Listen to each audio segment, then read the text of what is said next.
walk in Ireland, people dancing in the streets in South Korea, so many different types of events around the world, so you could do anything.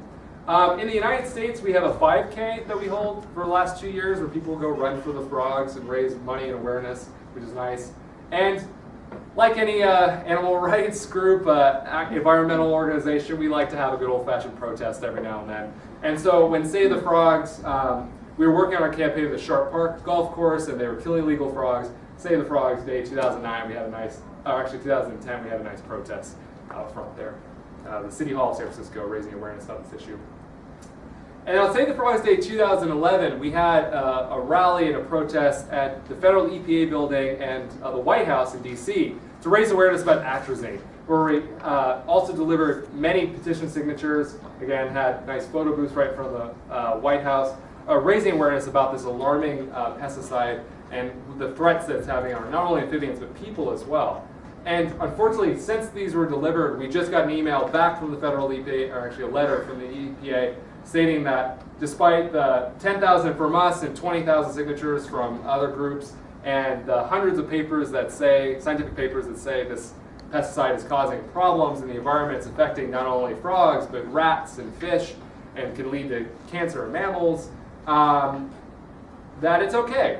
It's all good. So the federal EPA thinks this pesticide is still okay. We still have a lot more work to do. There's a lot more frogs to be saved. And so that is where I say it is up to you to make a fuss, to say this isn't right. These things, there's so many things going wrong with the environment. Not just to help frogs, but to help people, other wildlife, to preserve the integrity of the ecosystem. And so there is so much power in one individual. Today, I like to talk about this because it's my 111th presentation today. And in about 2.5 years. And I've spoken to 7,000 people in 5 different countries around the world. I'm just some guy from California. But it's beautiful that anyone can get up and talk about something so passionately. And I encourage you all to find that passion, but hopefully to benefit the environment, because we have a lot of work ahead of us. And so I encourage all of you to get involved. Please take an info card, and thank you guys so much for listening to my presentation.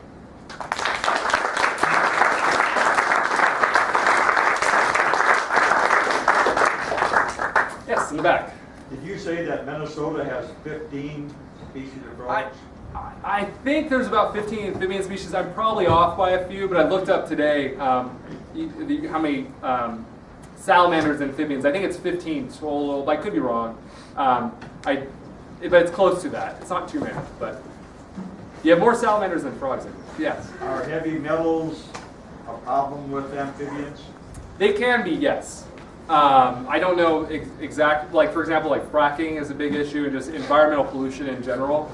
Frogs, some species are more hardier than others, and some really need clean water to survive in, but some can be in more polluted water.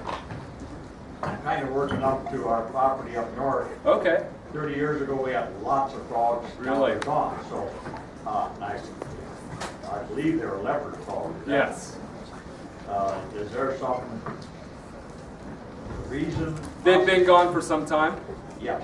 Yeah, so that's a common thing that I hear, unfortunately. And actually, when frogs do breed seasonally, like they'll be there forever, and then 1 year, like where do the frogs go? Well, it might have been a bad year, but when they're gone for like 10 years, something happened. Like that's not natural. And so generally there might have been a contamination of some sort, maybe some urban development or something in the water body, but normally that is not a natural phenomenon.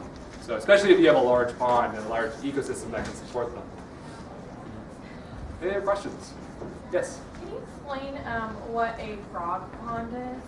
Yes, so a frog pond simply is basically an ecosystem that frogs would inhabit. So when we say a frog pond, we mean just a big pool of water that is suitable for frogs to live in.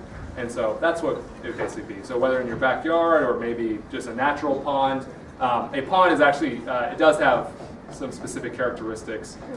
Some dry out, some don't. But yeah, basically a nice sized pool of water. Any other questions? Well, thank you guys very much, and please take a flyer on the way out, and I'll be out on the table if you want to get any froggy. Thank you.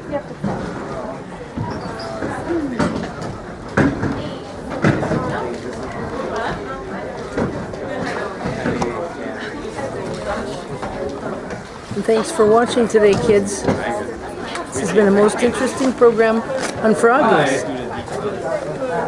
Bye for now.